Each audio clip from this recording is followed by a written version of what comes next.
नमस्कार दोस्तों, मैं Harvind Singh sings history classes पे आपका हार्दिक अभिनंदन और स्वागत करता हूं।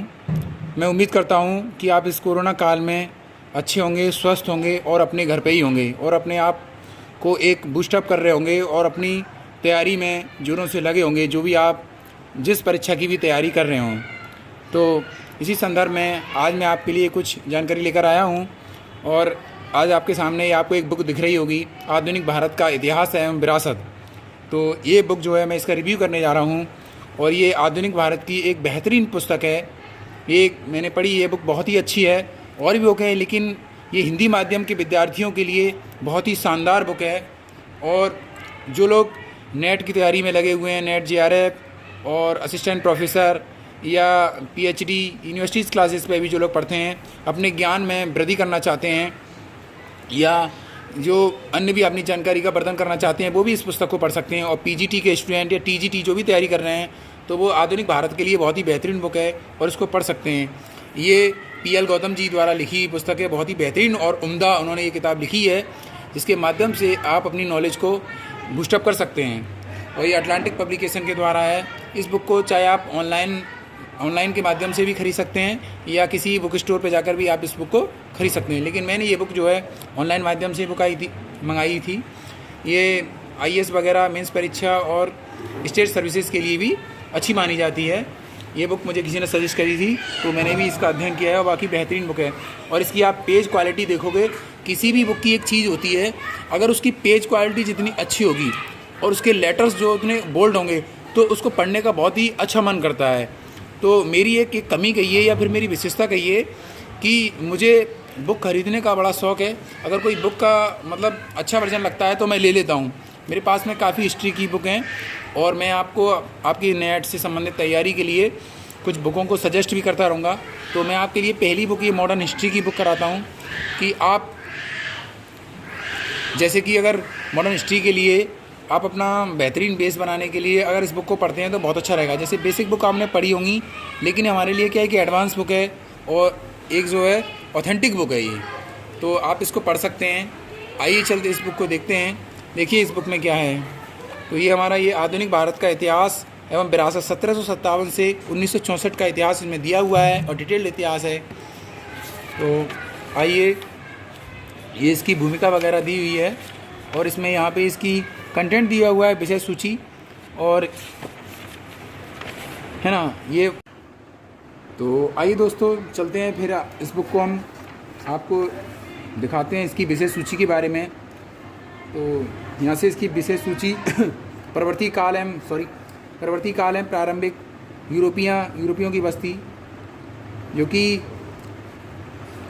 मतलब बाद के काल में क्या होता है, जैसे कि हम मध्यकालीन जब हमारा समाप्त हो जाएगा उसके बाद में एक नया टाइम शुरू होता है, यानी मुग़लों का ये प्रवर्ती काल है, यानी लेटर मुग़ल का पीरियड होता है।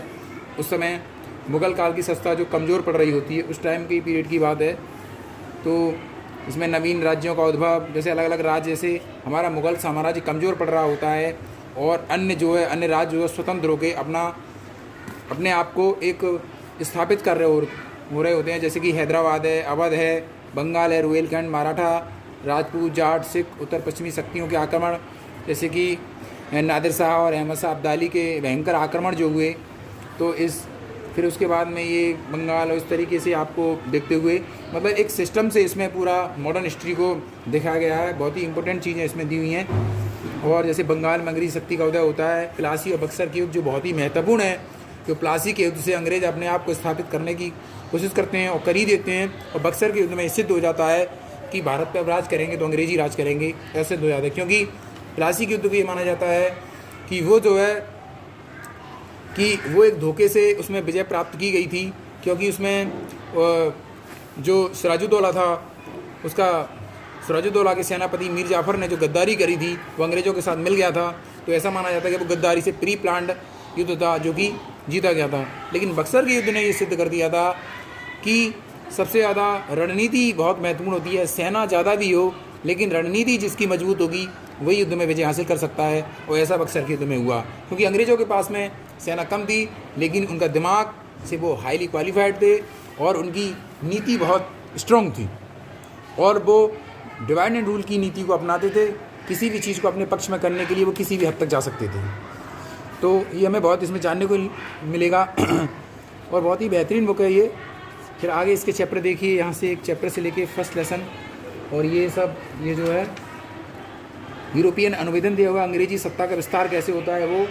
फिर ये 10 चैप्टर तक दिया हुआ है। फिर उसके बाद में ब्रिटिश औपनिवेशिक नीतियों के आर्थिक प्रभाव क्या होते हैं, जो बरतानिया हुकूमत है, ब्रिटिश उपनिवेश यानी अपनी बस्तियों को कैसे अपनी इस्टेब्लिश करते हैं और इसका जो है इसकी पॉलिसी का आर्थिक प्रभाव क्या होता है, वो चीज़ें यहाँ देखने को मिलेंगी आपको। ब्रिटिशकालीन भू राजस्व व्यवस्था क्या होती है, भू राजस्व के प्रबंध इस तरीके से।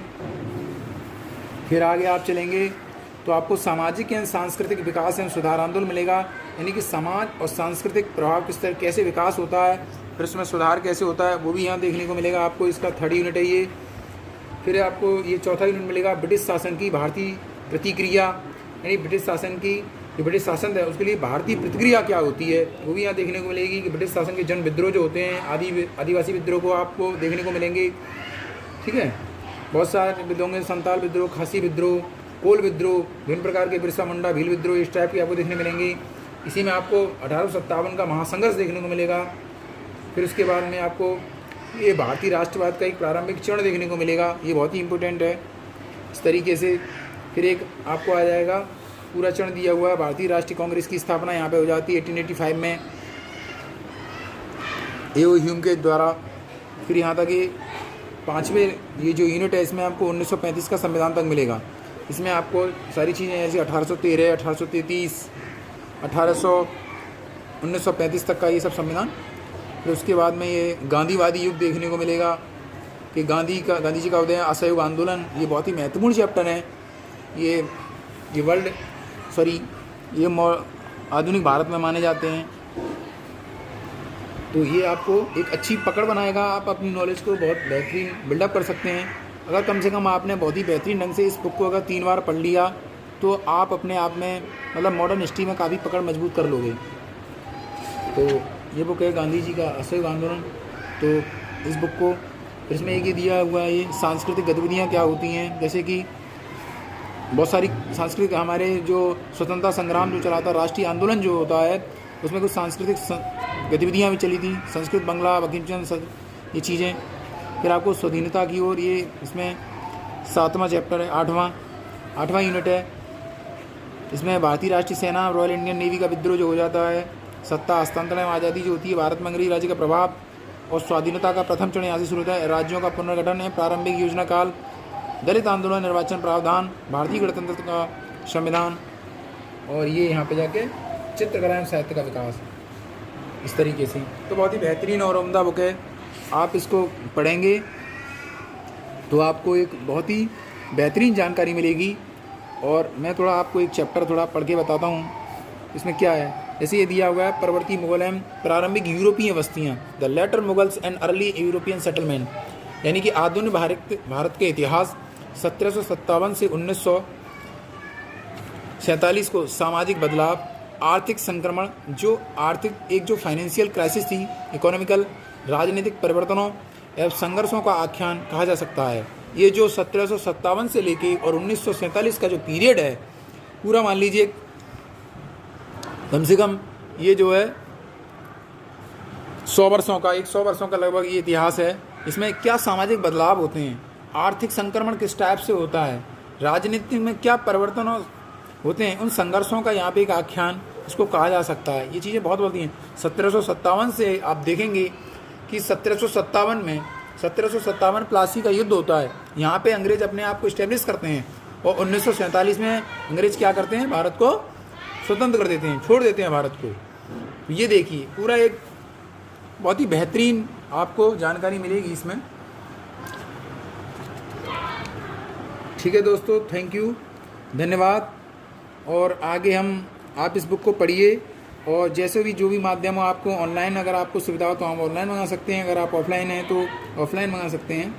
और मुझे ये बुक अच्छी लगी इसलिए मैं आपको सजेस्ट कर रहा हूँ और आप देखिए इसको, बहुत ही बेहतरीन बुक है। थैंक यू, धन्यवाद। स्वस्थ रहिए और मस्त रहिए और खूब पढ़िए। Take care and all the best.